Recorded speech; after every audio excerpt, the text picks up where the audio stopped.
इस हफ्ते के स्टॉक मार्केट तमाशा में एनएसई, बीएसई और सेबी में तनातनी चल रही है। ऑनलाइन ट्रेडिंग स्कैम हो रहे हैं और जो पुराने स्कैम थे उनमें से कुछ के रिफंड भी मिल रहे हैं। Let's get started. क्या बात है, चलिए शुरू कर दे। इंडिया की स्टॉक मार्केट के करण अर्जुन के बीच में थोड़ा तनातनी चल रहा है। बात हो रही है बीएसई और एनएसई की। अब इन एक्सचेंजेस पे जब भी आप कोई ऑर्डर प्लेस करते हो, इनको रोज सेटल करना पड़ता है, क्लियर करना पड़ता है, ताकि आपके डीमेट अकाउंट में और ट्रेडिंग अकाउंट में शेयर और पैसे आते रहे। अब इंडिया में दो ही क्लियरिंग कॉर्पोरेशन है, एक है एनएसई का और एक बीएसई का। अब मुद्दा ये है कि बीएसई के ऊपर जितने भी ऑर्डर लगते हैं वो बीएसई की क्लियरिंग कॉर्पोरेशन पे तो क्लियर होते ही हैं, एनएसई वाले पे भी होते हैं। और यही क्लियरिंग करवाने के चक्कर में बीएसई एनएसई को पिछले 6 महीने में 103 करोड़ रुपए दे चुका है। और दया वाली बात यह है कि बीएसई ने पिछले क्वार्टर में टोटल मिला के करीब 108 करोड़ रुपए ही कमाए, एनएसई ने 1975 करोड़। इसलिए बीएसई का एनएसई को कहना है कि आप अपने चार्जेस कम कर लीजिए ताकि मेरा प्रॉफिट बढ़ सके। गरम करो और अपने दिमाग में डालो, दिमाग में जोंग लग गया तुम्हारे दिमाग को, जोंग।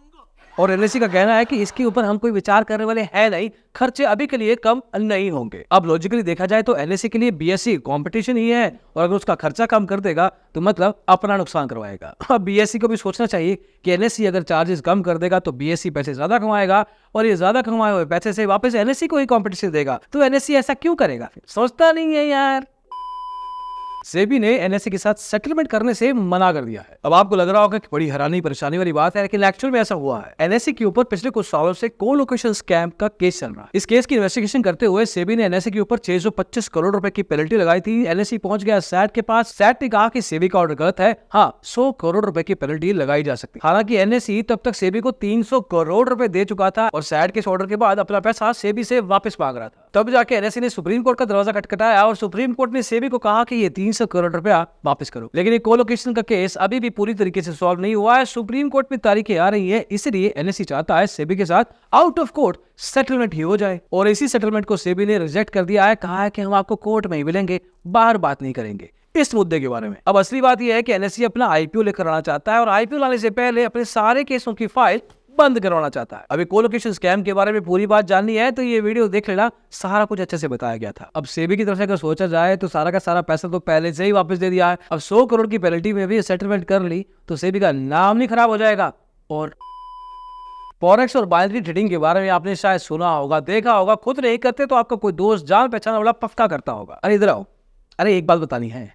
अरे ये बाइनरी ट्रेडिंग, फॉरेक्स, ये सब इंडिया में इलीगल है, पकड़े जाओगे तो फंस जाओगे। अब दिक्कत ये है कि वैसे तो ये ट्रेडिंग प्लेटफॉर्म्स के बारे में ज्यादा लोग जानते नहीं है, लेकिन सोशल मीडिया पे ऐसे इन्फ्लुएंसर बैठे हैं जो कि उनके एजेंट का काम करते हैं। ये आपको चकाचौंध वाली लाइफ दिखाएंगे और कहेंगे कि देखो मैं कितना अच्छा जी रहा हूँ, तू गरीब है। अब इन चिकनी चुपड़ी बातों में एक सीधा साधा सा इंसान फंस जाता है। उसको लगता है कि बस मैं ही मिस कर रहा हूँ, बाकी सब लोग पैसा कमा रहे हैं। लेकिन असलियत तो ये है कि फॉरेक्स से वो खुद पता नहीं, लेकिन आपके द्वारा रेफरल दिए गए पैसे से पक्का कमाते। ऐसे फेक फॉरेक्स इन्फ्लुएंसर्स को हमने कांटेक्ट करने की कोशिश की, उनको बताया कि जो आप कर रहे हैं गलत है, रुक जाइए। अब वो नहीं रुके तो हम खुद को नहीं रोक पाए। पूरा का पूरा वीडियो बना दिया है, आरबीआई को चिट्ठी भी लिख दी है और पूरी डिटेल जाननी है कि किस तरह से स्कैम आपके साथ भी हो सकता है। ये वाली वीडियो देख लेना। अब ये वीडियो में आप जाके कमेंट सेक्शन में देखिएगा, लोग कह रहे हैं कि एक दो इन्फ्लुएंसर तो सर अच्छे हैं, इनको कुछ मत कहिए।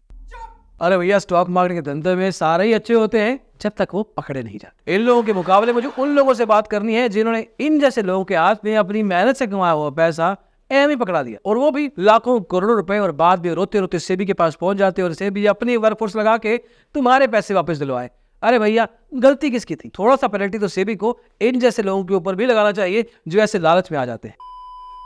बीएसई स्कैम के बारे में सुना है? इसको काफी लोग पल्स स्कैम भी बोलते हैं। ये स्कैम भारत के काफी स्टेट्स में वॉल्यूम पे किया गया था और इसमें हजारों करोड़ रुपए का फ्रॉड हुआ था। खास करके गांव के सीधे साधे लोगों को एजेंट बनाकर अपने ही जान पहचान लोगों के साथ स्कैम करने के लिए बोला जाता था। और हैरानी वाली बात यह है कि जो इंसान स्कैम कर रहा था या जिसके साथ हो रहा था, इन दोनों को नहीं पता था कि ये स्कैम है। इस मुद्दे के ऊपर सेबी ने धीरे धीरे करके लेकिन काम जरूर किया है, क्योंकि आज की तारीख में जितने भी लोगों के पैसे 19,000 या उससे कम थे, ऐसे 20,84,635 लोगों को कुल मिलाकर 1,021.84 करोड़ रुपए वापस किए जा चुके। और इन केस अगर आपका पैसा भी पीएसीएल स्कैम में फंसा हुआ था तो सेबी ने इसके लिए अलग से वेबसाइट बना रखी है, sebpaclrefund.co.in। इस पे जाके आप अपना खुद का रिफंड अप्लाई कर सकते हो। कभी ये सोचा जाता था कि पढ़े लिखे लोगों के साथ स्टॉक मार्केट के ट्रेडिंग स्कैम्स नहीं हो सकते, लेकिन अब पता लगता है कि पढ़ाई का और इन स्कैम्स का आपस में कोई लेना देना नहीं है। अब ये स्कैम तो काफी लोगों के साथ हो चुका होगा, लेकिन करने का तरीका बड़ा इंटरेस्टिंग है। होता ये है कि आपको फेसबुक इंस्टाग्राम पे ऐड दिखाई जाती है, आप उस पर क्लिक करते हैं, वहां पे एक व्हाट्सएप ग्रुप खुल जाता है, उसमें बहुत सारे लोग पहले से होते हैं, आपको वेलकम किया जाता है और एकदम से आप देखते हैं कि बहुत सारे यूजर्स अपने प्रॉफिट की स्क्रीनशॉट शेयर कर रहे हैं। उस ग्रुप का एडमिन या मॉडरेटर उन्हीं मैसेजेस का रिप्लाई करके कहता है कि अगर आपको बड़ा प्रॉफिट और कमाना है तो आप ये वाली ऐप इंस्टॉल कर लीजिए। अब जिन यूजर्स ने प्रॉफिट का स्क्रीनशॉट शेयर किया था, कुछ ही देर के अंदर उन्हीं यूजर्स का फिर से मैसेज आना शुरू हो जाता है कि यस सर, हमने ऐप इंस्टॉल की थी, हमारा प्रॉफिट और बढ़ गया है। अब जिस ऐप में वो पैसा डाल रहे हैं वो एक्चुअल में एक फेक ऐप होती है, एक्चुअल ट्रेडिंग से उसका कोई लेना देना नहीं। उस ऐप पे जानबूझ के इस यूजर के अकाउंट में जबरदस्ती का प्रॉफिट दिखाया जाता है। यूजर को लगता है मैं तो प्रॉफिट में ही हूँ, क्यों ना मैं और पैसे डाल। अब शुरुआत में जब अमाउंट छोटी होती है तो पैसा निकालने की कोशिश की जाती है, तो पैसा निकल भी जाता है और यहीं पे यूजर उस ऐप पे विश्वास करने की गलती कर लेता है, क्योंकि इस बार जब यूजर वापस आता है तो बड़े लालच के साथ बड़ा पैसा लेकर आता है, पैसा निकालने की कोशिश करता है, तो एडमिन का जवाब आता है कि सर कम से कम इतना पैसा डालिए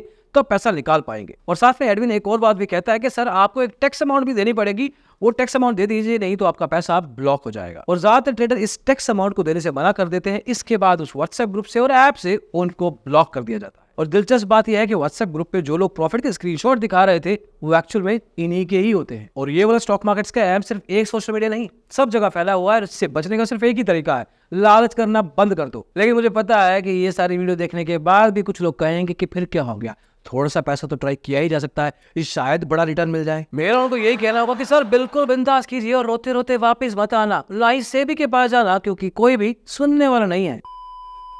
सेबी ने कुछ दिनों में फेक इन्फ्लुएंसर को पकड़ने में अपनी गति तेज कर दी है। पिछले 2 हफ्तों के अंदर ही एक फेक एडवाइजरी फर्म कमोडिटी राजा और एक नकली अकाउंट हैंडल करने वाले इंसान मिस्टर निशान सिंह पकड़े गए हैं। हालांकि निशान सिंह ने आज तक करीब 16 करोड़ 20 लाख रुपए कमाए थे, सारा का सारा पैसा वापस करना पड़ेगा। और वहीं पे कमोडिटी राजा एक्चुअल में एक छोटे मोटे चोर निकले, क्योंकि 12.5 लाख रुपए ही निकाले थे, वो भी देना पड़ेगा। और साथ में इनके ऊपर 1 लाख रुपए की पेनल्टी एक्स्ट्रा लगाई गई, चाय पानी के लिए। अरे खर्चा होता है काम करने में। तो ये थी इस हफ्ते की स्टॉक मार्केट की खबरें। अगले हफ्ते जल्दी ही मिलते हैं स्टॉक मार्केट के बेंटर एपिसोड में तड़कते भड़कते खबरों के साथ। Bye bye.